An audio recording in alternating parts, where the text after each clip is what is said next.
नमस्कार, BTV news के इस बुलेटिन में आपका स्वागत है। सबसे पहले आइए एक नजर डालते हैं आज की कुछ खास खबरों पर।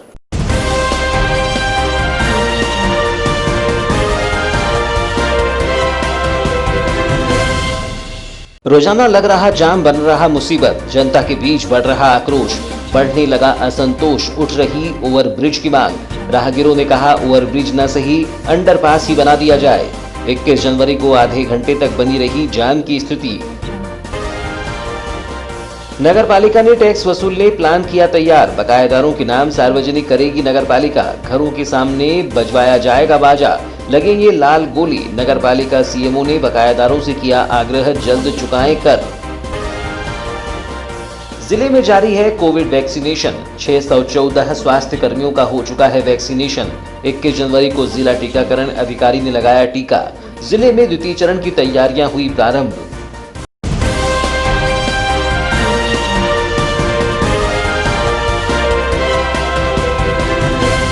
और अब समाचार विस्तार से। गोंदिया बालाघाट से जबलपुर के बीच ब्रॉडगेज निर्माण कार्य पूर्ण होने के साथ ही दक्षिण भारत व उत्तर भारत से आने वाली मालगाड़ी शुरू हो जाने से सरेखा चौक पर लगातार जाम लगने लगा है। लगातार जाम से सड़क दुर्घटनाएं भी होने लगी हैं और सरेखा चौक ब्लैक स्पॉट बनता जा रहा है। यहां बीते कुछ दिनों पूर्व ही जाम के दौरान एक बाइक चालक ट्रक की चपेट में आ गया था, जिसके कारण 3 लोग गंभीर रूप से घायल हो गए थे, जबकि ट्रक की चपेट में बाइक आ गई, जिसमें जिला व सत्र न्यायालय में पदस्थ कर्मचारी सेवक राम मानेश्वर की दर्दनाक मौत हो गई। मालगाड़ी शुरू होने से सरेखा रेलवे फाटक, बैहर रेलवे फाटक पर जाम आम हो गया है। इसमें फंसकर लोग जहां अपने गंतव्य की ओर जाने के लिए परेशान हो रहे हैं, वहीं जल्दबाजी में सड़क दुर्घटनाओं का भी शिकार हो रहे हैं।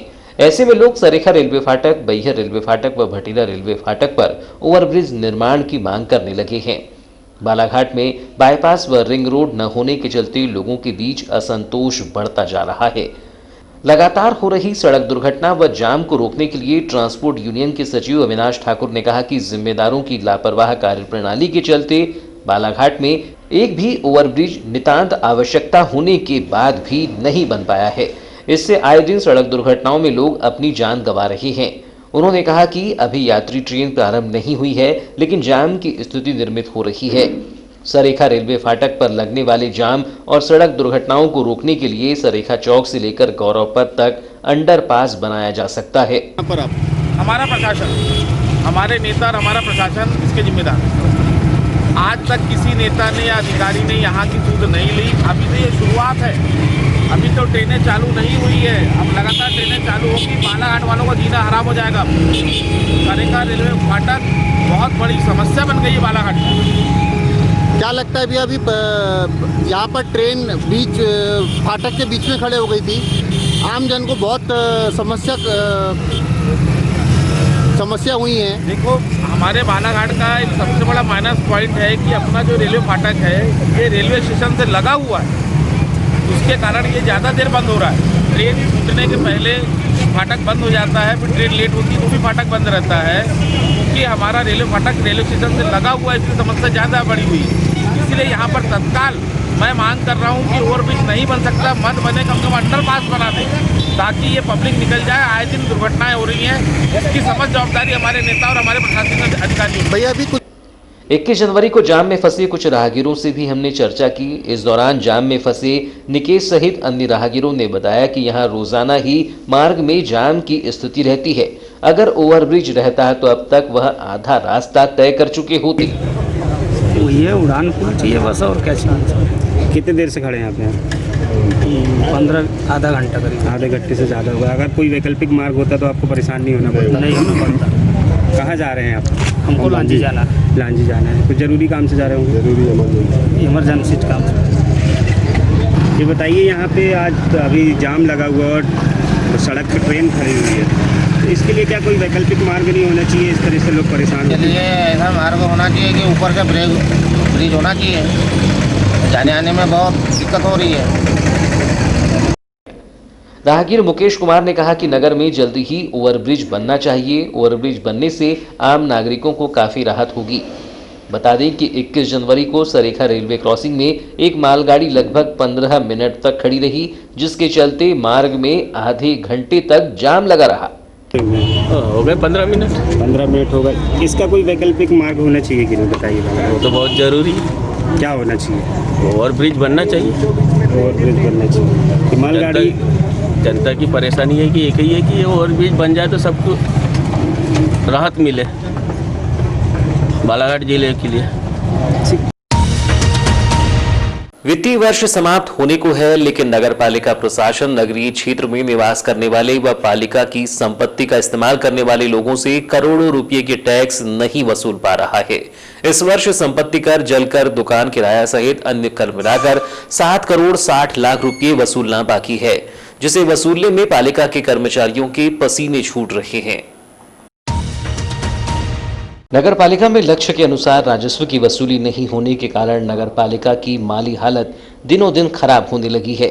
जलकर के अलावा संपत्ति कर की वसूली की जानी है। वित्त वर्ष समीप होने के कारण कर वसूली को लेकर राजस्व अधिकारियों द्वारा घर घर जाकर वसूली की जा रही है। 2 माह में लक्ष्य को पूरा करने की बात अधिकारी दबे जुबान में स्वीकार कर रहे हैं। नगर में निवास करने वाले नागरिक पालिका के लाखों रुपये के कर्जदार हैं। लोगों द्वारा पालिका का लगभग 7 करोड़ से अधिक रुपए का टैक्स जमा नहीं किया गया है। नगर पालिका इन बकायेदारों को नोटिस देने की बात तो कहती है, लेकिन उस नोटिस का भी कोई असर दिखता नजर नहीं आ रहा है, जिसके बाद नगर पालिका ने पुनः ऐसे बकायेदारों के घर के सामने बाजा बजाने, स्थानीय समाचार पत्रों में नाम सार्वजनिक किए जाने, नल विच्छेदन की कार्यवाही करने, घरों के सामने लाल गोले लगाने सहित अन्य कार्यवाही करने की बात कही है। मामले में नगरपालिका सीएमओ सतीश मरसेनिया ने बताया कि नगरपालिका को अब तक बकायेदारों से 7 करोड़ 60 लाख का टैक्स वसूलना है। अब तक महज 33% लोगों ने ही टैक्स पटाया है। टैक्स न दिए जाने के चलते नगर के विकास कार्यों में रोक लगी हुई है। उन्होंने बताया कि लोगों को हिदायत दी जा चुकी है, जिसके बाद कार्यवाही की जाएगी।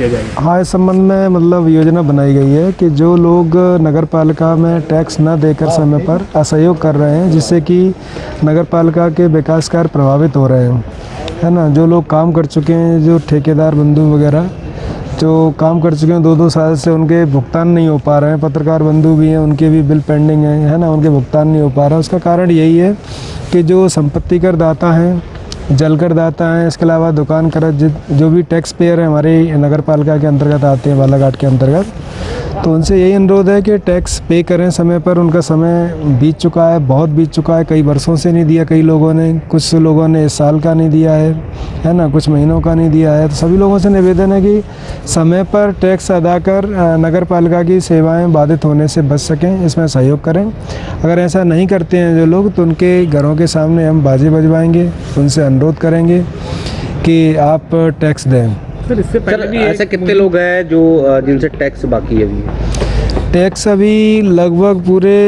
अपने शहर बालाघाट में 33% लोगों ने टैक्स दिया है। 33% के अलावा जितना परसेंट लेफ्ट है अपना, उन लोगों ने टैक्स नहीं दिया है। तो कहने का मतलब 50% से अधिक लोगों ने भी टैक्स नहीं दिया है, तो जो कि एक बहुत गंभीर मतलब विषय है ये। तो इसीलिए हमें ये सब चीज़ें करने के लिए मजबूर होना पड़ रहा है। कोरोना संक्रमण को रोकने के लिए 16 जनवरी 2021 से प्रारंभ हुए कोविड वैक्सीन टीकाकरण के प्रथम चरण में जिले के 614 स्वास्थ्य कर्मियों को टीका लगाया जा चुका है। कोविड वैक्सीन का टीका पूरी तरह से सुरक्षित है और कोरोना संक्रमण को रोकने में प्रभावी है। जिला टीकाकरण अधिकारी डॉक्टर परेश उपलप ने बताया कि प्रथम चरण में जिला चिकित्सालय बालाघाट एवं सामुदायिक स्वास्थ्य केंद्र लांजी में टीकाकरण केंद्र बनाया गया है। 16 जनवरी को जिला चिकित्सालय बालाघाट में 48 एवं लांजी में 85 स्वास्थ्य कर्मियों को टीका लगाया गया था। 18 जनवरी को जिला चिकित्सालय बालाघाट में 43 एवं लांजी में 81 स्वास्थ्य कर्मियों को, 20 जनवरी को जिला चिकित्सालय बालाघाट में 66 एवं लांजी में 100 स्वास्थ्य कर्मियों एवं 21 जनवरी को जिला चिकित्सालय बालाघाट में 91 एवं लांजी में 100 स्वास्थ्य कर्मियों को कोविड वैक्सीन का टीका लगाया गया है। 21 जनवरी को जिला टीकाकरण अधिकारी परेश उपलप सहित जिला चिकित्सालय बालाघाट में पदस्थ आर.के. राजपूत एवं सुदेश नंदुरकर सहित अन्य कर्मचारी कोविड वैक्सीन का टीका लगाया गया। बता दें कि द्वितीय चरण में जिला चिकित्सालय बालाघाट, सामुदायिक स्वास्थ्य केंद्र लांजी, प्राथमिक स्वास्थ्य केंद्र चरेगांव एवं सामुदायिक स्वास्थ्य केंद्र किरनापुर में टीका लगाया जाएगा। कोविड वैक्सीन टीके का दूसरा डोज 28 दिन के बाद लगाया जाएगा। नक्सली व पुलिस के बीच हुई मुठभेड़ में विगत 6 सितंबर को बालसमुंद छत्तीसगढ़ निवासी झाम सिंह दुर्वे की गोली लगने से हुई हत्या का मामला तूल पकड़ता जा रहा है। मामले में अब तक मृतक झाम सिंह दुर्वे की मौत के मामले की जांच रिपोर्ट का खुलासा न किए जाने से सर्व आदिवासी समाज में आक्रोश पनप रहा है। लेकिन जानकारी के अनुसार मामले में जारी मजिस्ट्रियल जांच का खुलासा आगामी 2 दिनों में हो सकता है। बता दें कि नक्सली घटना के द्वारा मृतक झाम सिंह धुर्वे की मौत के मामले में न्यायिक जांच की जा रही है, लेकिन न्यायिक जांच रिपोर्ट के अब तक खुलासा न किए जाने से आदिवासी समाज में काफी आक्रोश शासन प्रशासन के प्रति दिखाई दे रहा है, जिसको लेकर सर्व आदिवासी समाज के द्वारा लगातार समाज को एकजुट कर आंदोलन की रूपरेखा बनाने में लगा हुआ है।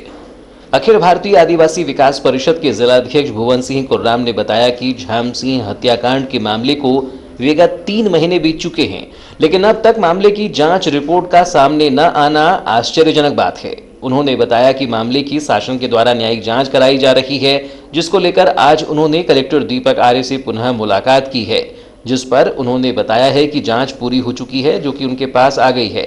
2 दिनों के भीतर जांच रिपोर्ट का खुलासा हो सकता है। उन्होंने बताया कि वहीं मामले की CID जांच रिपोर्ट भी प्रदेश सरकार को प्राप्त हो चुकी है। उन्होंने बताया कि अब जांच रिपोर्ट न आने के चलते सरकार और प्रशासन के प्रति शक बढ़ रहा था। हाँ, अभी कलेक्टर साहब से हमने पूछा कि भाई मजिस्ट्रियल जांच और CID जांच जो होनी थी, जो हुई है, जो कंप्लीट हो चुकी है, तो उन्होंने कहा कि कल ही मेरे पास पटल में आई हुई है और मैं स्टडी कर रहा हूँ और शायद 1-2 दिन में मैं डिस्क्लोज़ कर दूँगा, ऐसा उन्होंने कहा है। क्योंकि वो पूछ रहे थे कि भाई हम कि बस आ ही रही है। मैंने बोला सर, वो आप लोग आश्वासन तो बहुत दिए हुए हैं और हमारी जो जनता है वो काफ़ी जानना चाह रही है कि कब हमारी जांच पूरी होगी, क्योंकि ये विलम्ब होने से सरकार के प्रति और प्रशासन के प्रति कहीं ना कहीं शक जायज़ है और इसको सही न्याय होगा कि नहीं होगा, ये सारी जानने की हमारे जो समाज के लोग हैं वो बहुत उत्सुक है, ताकि जल्दी जो है ये जांच की रिपोर्ट है डिस्क्लोज़ हो जाए। बस यही बोलने के लिए हम कलेक्टर महोदय के पास गए हुए थे, तो 1-2 दिन में शायद वो देने के लिए बोल रहे हैं। नगर में श्री राम मंदिर निर्माण संकल्प को लेकर महाजनसंपर्क अभियान के अंतर्गत जन जागरण के लिए जगह जगह हल्दी कुमकुम व हनुमान चालीसा पाठ करवाया जा रहा है, जिस कड़ी में आज नगर के भटेरा रोड स्थित भारती सुरजीत ठाकुर के निवास स्थान पर वृहद स्तर पर हल्दी कुमकुम व हनुमान चालीसा पाठ का आयोजन किया गया, जहां बड़ी संख्या में उपस्थित महिलाओं ने एक दूसरे को तिलक वंदन कर अखंडित सौभाग्य की कामना करते हुए मंदिर निर्माण से राष्ट्र निर्माण में सहभागी बनने का संकल्प लिया। वहीं इस अवसर पर भारती ठाकुर ने कहा कि हमारे आराध्य देव मर्यादा पुरुषोत्तम भगवान श्री राम जन्मभूमि मंदिर निर्माण का संकल्प को पूरा करने के साथ ही समस्त हिंदू समाज को संगठित होकर इस संपर्क महाअभियान को सफल बनाकर मंदिर निर्माण में राष्ट्र निर्माण में जुटना है। इस अवसर पर बड़ी संख्या में मातृशक्ति उपस्थित रही। सभी जानते हैं कि अयोध्या में श्री राम लला का जो मंदिर निर्माण हो रहा है, उसमें धन संग्रह के लिए हमारी टोली घर घर आपके दरवाजे में आएगी और आपकी जितनी श्रद्धा है, आप अपनी श्रद्धा के अनुरूप थोड़ा, जितना भी 10 रुपये, 100 रुपये, 500, 1000, जितना भी आप अपनी स्वेच्छा से दे सकते हैं, श्री राम मंदिर के लिए, निर्माण के लिए आप अपना योगदान जरूर दीजिए। हम भी एक गिलहरी की तरह, जैसे गिलहरी ने अपनी भूमिका अदा की थी श्री राम सेतु निर्माण में, उसी तरह क्यों ना हम भी। तो ये थी अब तक की खबरें। नई खबरों के साथ एक बार फिर हम हाजिर होंगे, तब तक के लिए दीजिए इजाजत। नमस्कार।